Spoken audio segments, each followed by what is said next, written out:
It's changing how health systems use the feedback they obtain. So we're discussing transforming patient experience data. Our guest is Ty Allen.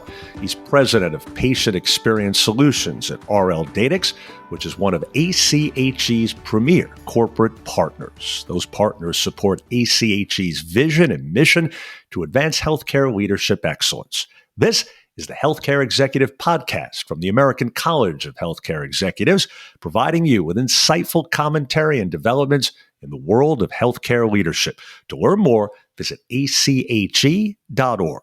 Thanks so much for joining us. I'm Joey Waller. Hi there, Ty. Welcome. Thank you, Joey. It's great to be here. Great to have you aboard. We appreciate the time. So this is interesting. First, in 2014, you suffered a spinal cord injury. Naturally, so great to see that you've recovered well. And that led you to founding a healthcare marketing company called Social Climb. In 2024, Social Climb is acquired by RLDatix. So what does the company do in a nutshell? Yeah, so that experience that I had as a patient kind of opened my eyes to some frustrations that patients might experience. So I saw a bit of a gap there and tried to fill it in two different ways. And RLDatix has since found ways to leverage that in, I think, some new and interesting ways. But the first of those ways is, as a patient, I was frustrated in finding the right provider and getting an opportunity to use that provider and give feedback to that provider. And then I also looked at it from the provider's experience and said, providers often have ideal patient types that they want to find. And in the modern world of digital tech and digital marketing, that should also be possible. So those were kind of the two things we set out to solve in the beginning. And so this seems to have really been a case of necessity being the mother of invention, right?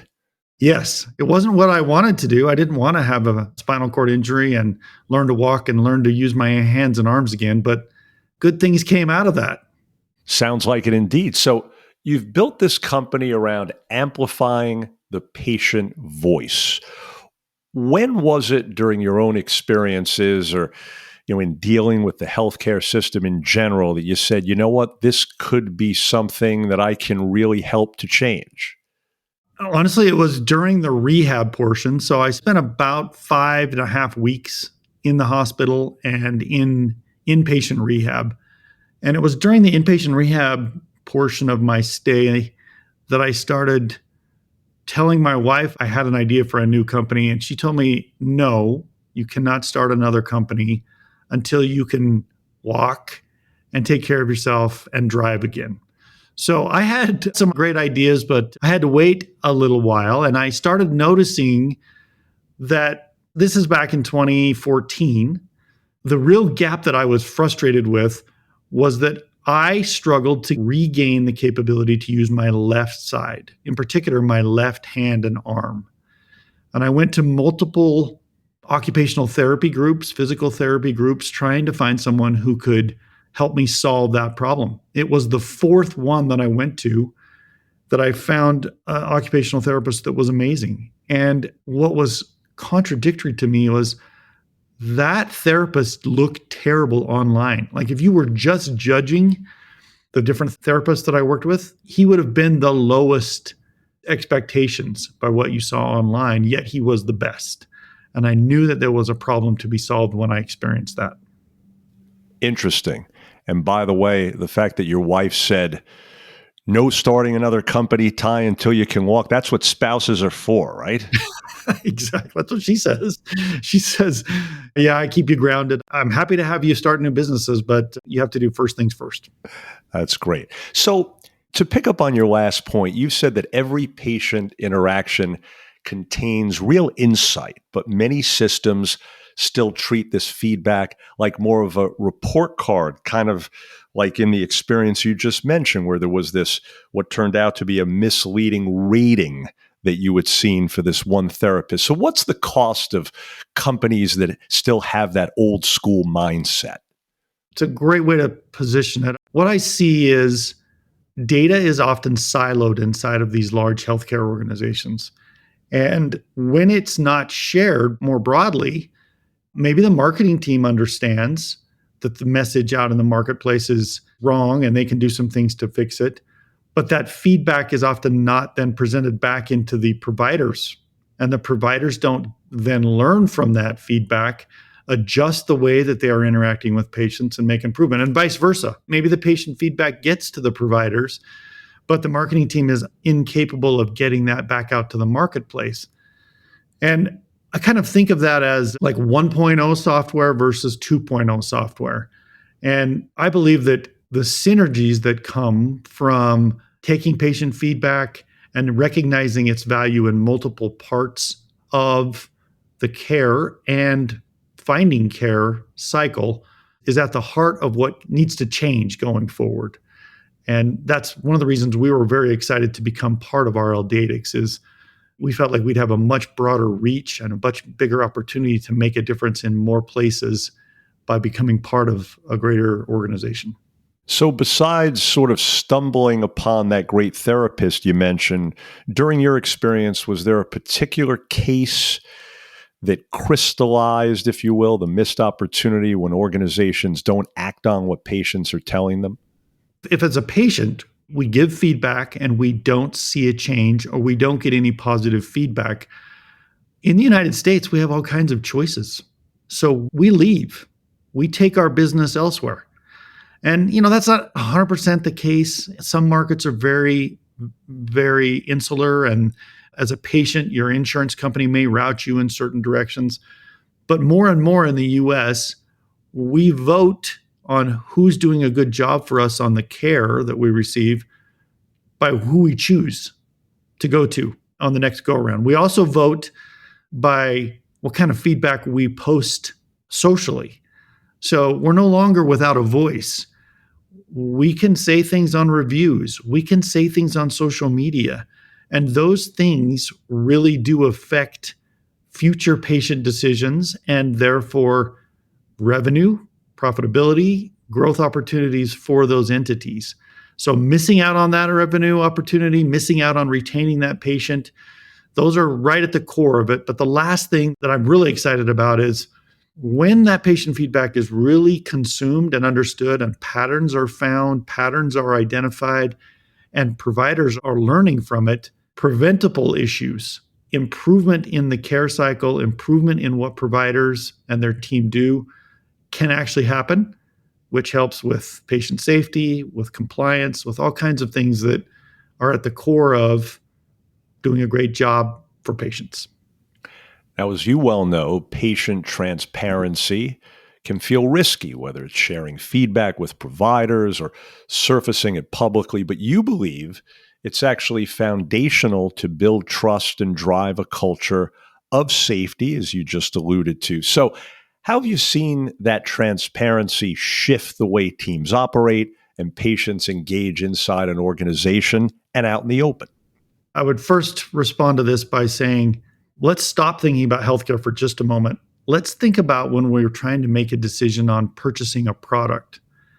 And we search, we find a product, and we look at the reviews and customer feedback on that product. When we see a product that has hundreds of reviews and every single one of them is 100% positive, our typical skeptical human nature says, this is astroturfed. This isn't real. This is fake. And frankly, this applies in healthcare as well. We've seen for years that hospital groups and practices would publish only positive things about themselves, and they would publish it on their own website. And as a patient, the days of going to the hospital's website, going to the practice's website, the doctor's details, reading about how this doctor has never made a patient mad, never done anything wrong, does the same thing, makes us believe that's not true. So organizations that are willing to recognize and allow data to flow in social, in reviews and other places that shares that they are human, that they have made mistakes, and then shows that they are responsive, they're apologetic, they're corrective, and they really do step up and solve issues that they may have caused, is very authentic. And you can see it in the data that entities that do that get a higher response rate, get more of the patients to respond to them. They seem more authentic, they seem more real. We choose them. That's very interesting. And it has me thinking about some of the reviews that I read online about products from all walks of life, but that's a whole other conversation, of course. When we talk about systems that are doing this well, what you were just discussing, how are leading healthcare organizations spotting these patterns in patient feedback that actually reveal clinical or safety issues? Yeah, that is a challenge because the volume of data goes up literally every day. So when we first started seeing patients give feedback about their care with hospitals and practices and individual physicians, the volume of feedback was reasonable. A human could read it, a human could understand it, a human could even respond to it. That is actually not the case today in many settings around the country. The volume of feedback is very high and it's on multiple platforms. So, tools that have evolved that collect that data, search that data for patterns, identify those patterns as positive, negative, or potentially maybe middle ground, and present those back to the leaders in these healthcare organizations. Sometimes it's the doc, sometimes it's the C-level, sometimes it's the marketing team or the patient safety team. Those pattern recognition opportunities are what it really comes down to, because the volume and the complexity of the responses from patients is now at a level that AI can truly be helpful in solving those things. And I'm going to ask you about AI in just a moment or two. But first, of course, it's one thing to value feedback, but another to sort of operationalize it. So, what are the tools or workflows that are helping teams to act on patient voice at scale, if you will? Those are kind of two categories. The team itself, who's literally dealing with new patients daily, can feel overwhelmed. Like, how can I take the feedback from last week's patients and get better at it this week? That is where AI can really start to make a difference, where we can distill down the pattern that says, here are the 3 topics that patients over the past month have said they would love to see improvement on. And those can be presented to those team members in a very succinct way. And if you distill it down to 2 or 3 items, the team can literally deal with it. On the marketing side of things, what we see is the same kind of pattern, and the marketing organization then has the opportunity to create content, create messaging, and tell their story using that same data.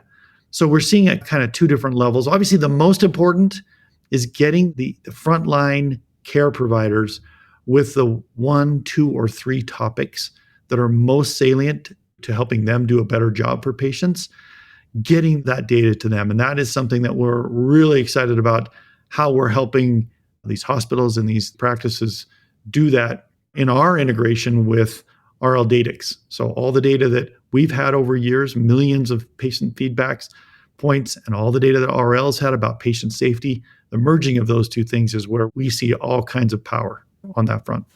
Couple of other things, and you sort of partially answered my next question in your previous response. As AI and machine learning and analytics continue evolving, I wanted to ask you how you see the next chapter of the patient experience unfolding there. You just talked about simplifying things, slicing things down. What's the impact of that, though? Why will that make such a difference, do you think? I would caveat this by saying, I actually don't know. I have some theories, and I'm working with a wonderful engineering team who's pushing the envelope on this. And so we believe there are some obvious things that can happen. I alluded to a couple of those, which is taking high volumes of patient feedback, even patient sentiment that can be gleaned from patient feedback, and distilling it down into a few topics that can then enable those providers to make improvements. Can the providers be listened to? Can the words that the providers use? Can the prescriptions, can the actual care that the providers end up giving, measured in multiple different ways, can that then also be used and assessed against outcomes so that instead of just looking at what is said by patients, can AI start to factor in long-term longitudinal analysis on, did this patient get better? Did this patient's feedback get better over time? Did this patient's record show that this patient literally recovered at a level that is above average or at average or below average? And what other indicators factor into that?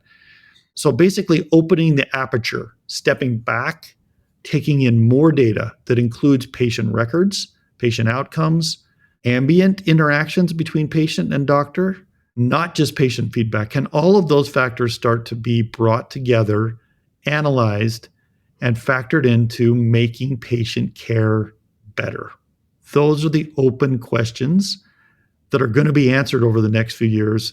And none of those would literally be possible if the evolving power of AI and the computing power to make it happen were not available. And so, in summary here, since you have your crystal ball out, if we were to revisit this topic again in a few years, what would you hope, Ty, that most healthcare executives have changed about the way they view and use this patient feedback? I might have a couple different layers of aspiration. Aspiration number one would be that every healthcare provider and healthcare organization would be paying more attention to patient feedback, because we see it around the market today that there are still a lot that are kind of in the dark ages. They're not really paying that much attention. So my hope is that's kind of step one, is everybody starts to recognize that value. But the next evolutionary step beyond that would be, can we start to look at actual patient results, patient outcomes, and the quality of life that our care delivers? Can that be factored in? And can those results help us do a better job on patients going forward? So instead of thinking about, well, we got that patient completed and we got them discharged, we got paid for that, for the work we did on that patient, now we'll move on to the next one. That's the easy short-term solution that we've all had to deal with in the past. My aspiration is that 5 years from now and 6 years from now, 10 years from now, that what we're doing as a healthcare provider infrastructure is that we are making decisions that we know will literally improve the lives of the patients, not guessing, but knowing that we're doing the right things, and that just gets tighter and tighter in our ability to improve lives and deliver high quality care and make it so this expensive set of services that frankly is not going to go down in costs, but could go up in quality, is delivered. I'm sure those words are music to the ears of many patients joining us right now. Well, folks, we trust you're now more familiar with transforming patient experience data. Ty, keep up all your great, really groundbreaking work, and thanks so much again. Thank you, Joe. I really appreciate the opportunity today. Same here. And for more information, please do visit ache.org/about-ache/corporate-partners/sites/RLDatix. If you found this podcast helpful, please share it on your social media. I'm Joey Waller. Thanks again for being part of the Healthcare Executive Podcast from the American College of Healthcare Executives.